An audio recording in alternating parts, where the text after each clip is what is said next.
Okay, so education. You know that you know that I'm sincere on this. We have been pushing. We believe that it's a tragedy in this state that so many kids, especially minority kids, are receiving such substandard education. We have tried. We're not education experts, but we do know that there is public policy out there that can help any of those families. Educational freedom that provides parents, empowers parents with more choices, with public funding to follow students to whatever school they want to go to, regardless of whether it's public or private.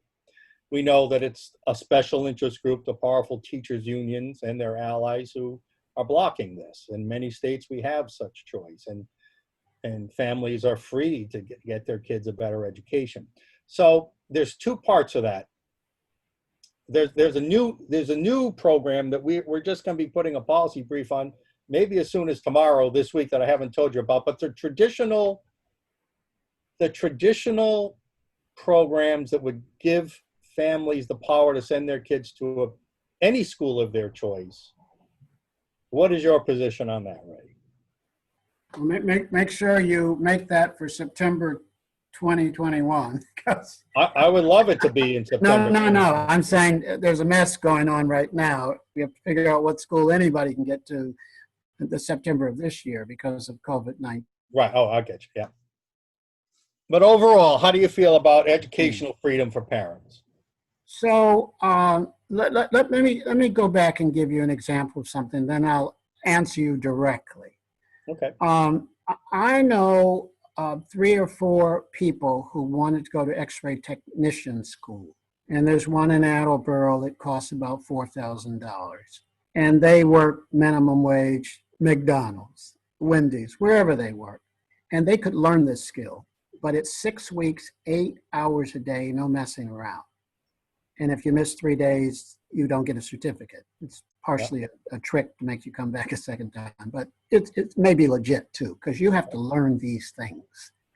So they can't go because they have to quit their job to go to this full-time training school. X-ray technicians start at about $50 and go to $75,000, $80,000.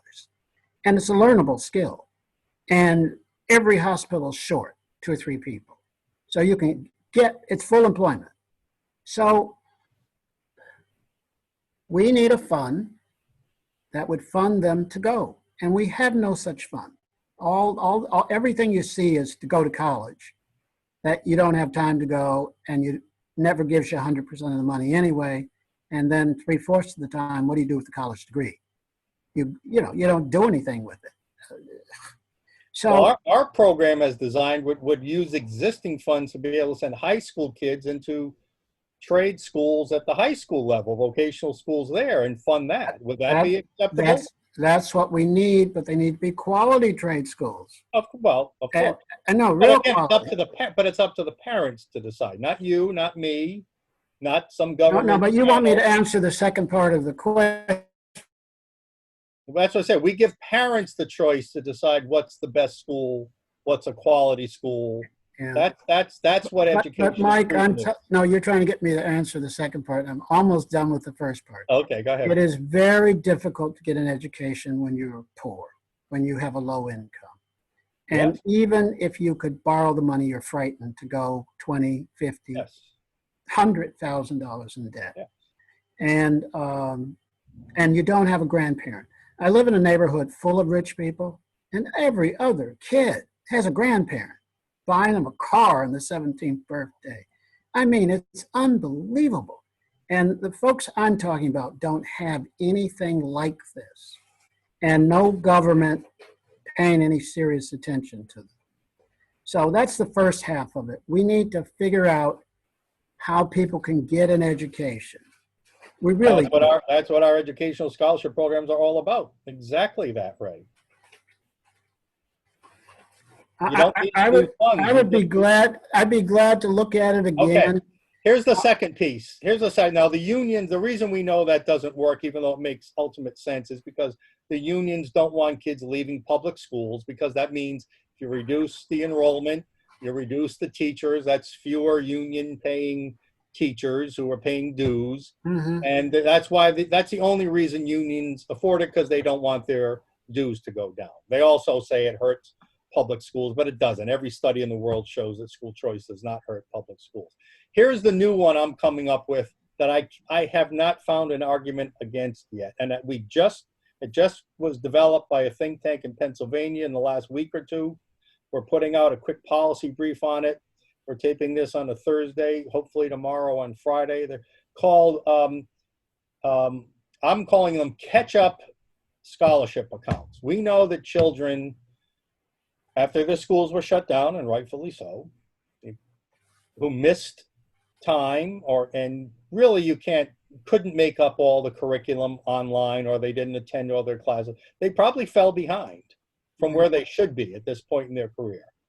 And so while it's tough enough just to get the education they would normally get to try to catch up, so what we're saying is take 150 million of the unspent federal money that's come to Rhode Island in the CARES Act.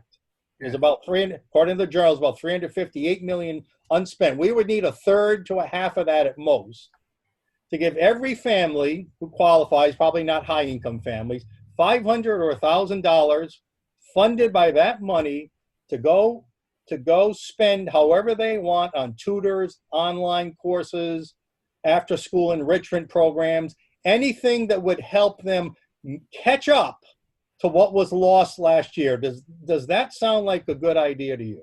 Yes. Let's talk offline and see if we can get something going. No, let me say this. The Speaker of the House believes the number one reason people of color are in trouble is because of lack of educational opportunities at all levels.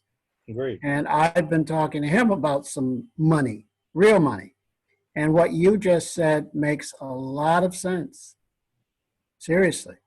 If I were you, I'm calling them catch-up. Yeah, I'm calling them catch-up educational savings accounts. Mm-hmm. Money gets deposited to the parent. They decide what's best for the kid. Not some government-funded program that limits your options, but parents decide, what does my kid need most? And then they have the money to go get that. You're a good man, Mike.